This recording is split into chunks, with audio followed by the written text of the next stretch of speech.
هناك فارق ينصب للعراق في الوقت الراهن، ويبدأ بذلك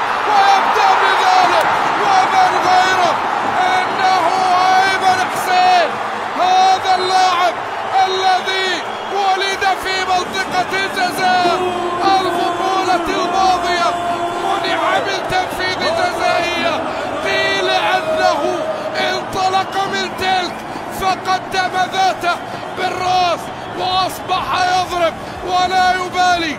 الهدف التاريخي رقم 33 لأيمن حسين، الهداف التاريخي الجديد، هذا هو السفاح الجديد من بعد الأساطير والأسماء الكبيرة.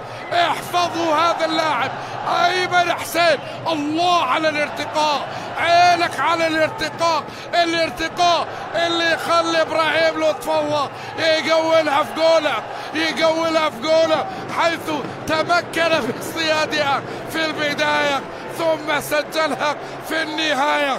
هذا هدف يحسب لأيمن حسين، لكن يسجل بقدم إبراهيم لطف الله. القوة الراسية، القوة الضاربة، إنه أيمن حسين. هذا تفسير ضربته القوية التي ارتقى فيها وضربها وحولها برأسه قبل أن ينجح إبراهيم لطف الله من صدها وتحويلها إلى شباكه دفعة واحدة. العراق يتقدم، سيد سادات البطولة يظهر ذاته في الدقيقة 11. الارتقاء والتهديف واستغلال العرضيات الآن، وما هو القرار للحكم الجابوني؟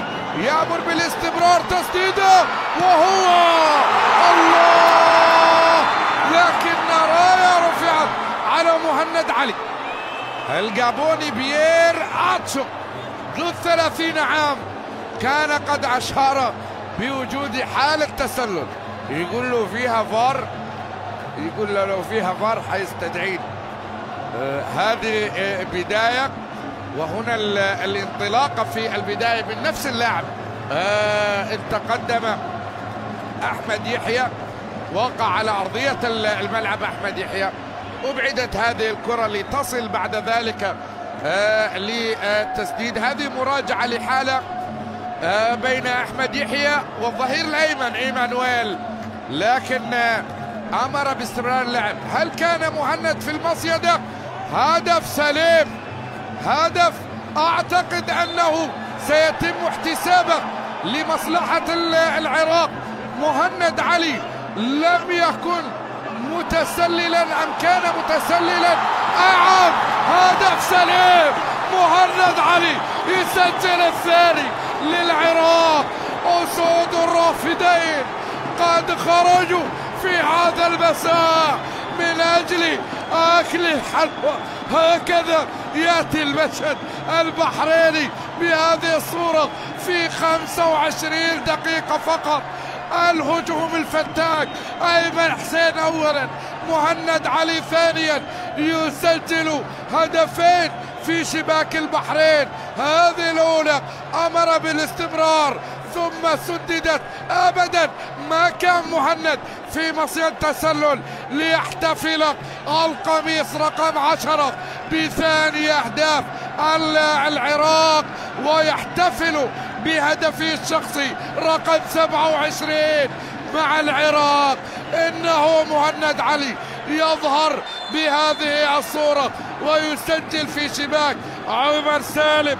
هكذا يصرخ الأسترالي إجراهام ليأتي العراق. كرة من جديد من الجهة اليسرى، فرصة للبحرين. نعم، لقد فعلها هشام السيد عيسى. يتمكن الآن من تقليص الفارق.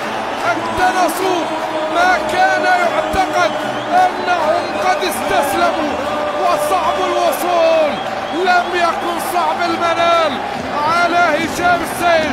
البحرين قلصوا الفارق في غمضة عين، في غمضة عين عراقية.